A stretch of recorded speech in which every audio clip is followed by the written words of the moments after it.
So mga kapatid, may natanggap tayo na katanungan patungkol sa ano yung moral stand ng simbahan patungkol sa ectopic pregnancy. Ectopic pregnancy. Ano yung masasagot natin? Dahil yung ectopic pregnancy, ano po yung ectopic pregnancy mga kapatid? Sabi dito, an ectopic pregnancy is a life-threatening condition in which a fertilized egg implants outside the uterus, most commonly in the fallopian tube. The embryo cannot survive there, and as it grows, it can rupture the tube, causing severe internal bleeding and possible death of the mother. Ano pala itong ectopic pregnancy mga kapatid? So instead, ang embryo, ang fertilized egg, dun tutubo sa uterus, then dun na tumubo sa fallopian tube. Delikado po dahil makakos ng rupture, and then grabe na bleeding sa nanay, and then possible mamatay yung nanay, no? So ngayon, ano po yung moral stand ng simbahan patungkol dito? So ang simbahan, ito po yung sagot ng ating simbahan mga kapatid. The Catholic Church approaches this issue from non-negotiable truth. Non-negotiable truths. Both mother and unborn child possess equal human dignity. So anong hinailit ng simbahan po? Itong non-negotiable truths. Yung dignity ng bata, human dignity ng bata, yung human dignity ng nanay. Okay? So, anong sabi ng simbahan patungkol dito? Direct abortion is always morally wrong, meaning the intentional killing of an innocent baby or innocent human being is morally wrong.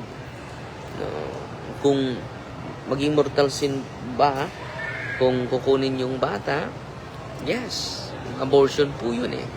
Kung intentional, kung may full knowledge ka, full consent, at it is a grave act, mortal sin po kapag direct abortion.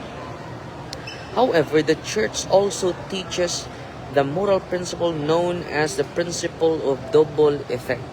Pero meron pa lang tinuturo ang simbahan patungkol sa principle of double effect. Ano po itong principle of double effect? Which applies in tragic medical cases like ectopic pregnancy. So, ano ba yung hindi pinipermit ng simbahan itong tinatawag na direct abortion? If the procedure's intention is to directly kill the embryo, for example, administering a drug specifically to destroy the embryo, it is considered morally illicit because the child is directly targeted. So malinaw na malinaw mga kapatid yung direct abortion ay pinagbabawal ng simbahan. So ngayon, what is morally acceptable? Removal of the damaged fallopian tube. Tinatawag po itong salpingectomy. I-remove lang yung parte sa fallopian tube. When a disease or rupturing fallopian tube is removed to save, ang intention is to save the mother's life. The intention is to remove a pathological condition, not to kill the child. The child's death, though foreseen and tragic, is an unintended secondary effect. Kaya nga tinatawag na double effect eh.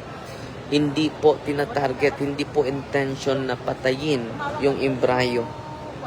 So, this defeats the principle of double effect. Ano ba itong principle of double effect? Una, the act itself, removing the diseased organ, is morally good and neutral. Ano po ito? Morally good and neutral. Yan ang una. So, yung pag-remove sa parte sa fallopian tube is morally good and neutral.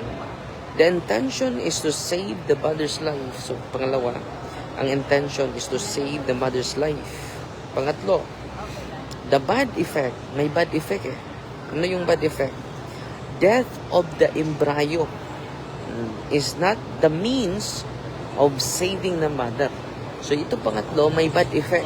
Kaya nga, kita natawag na double effect. Ano ba itong bad effect? Na mamatay ang bata.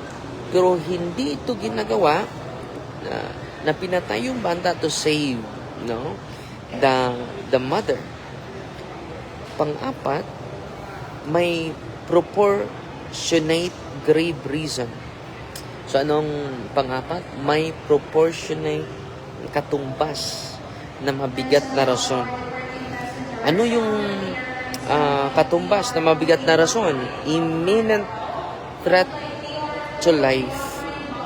This moral reasoning is supported in the Catholic moral theology and reflected in directives such as the ethical and religious directives for Catholic health care services. So dito mga kapatid, pwede pala magsagawa ng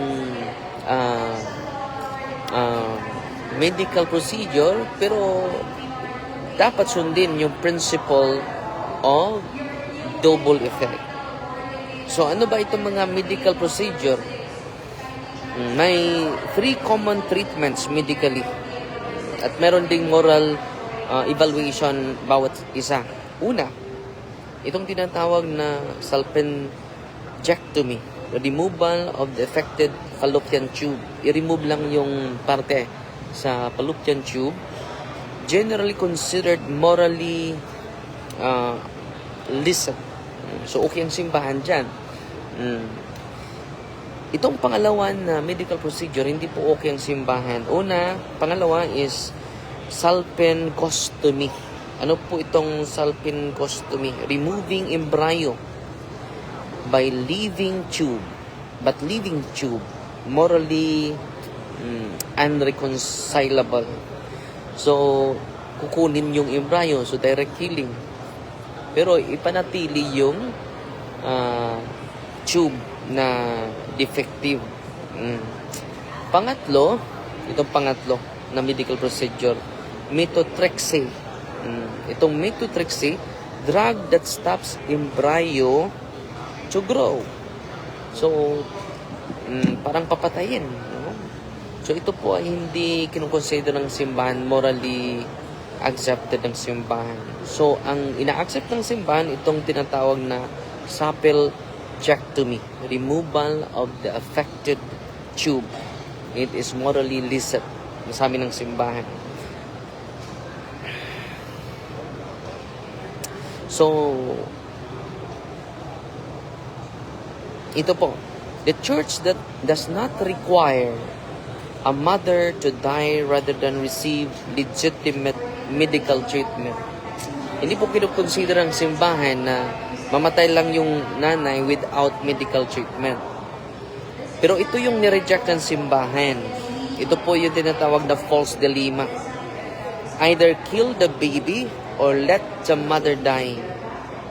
The church position is, one may never directly kill an innocent life, but one may treat a life-threatening condition even if it indirectly results in the death of the child.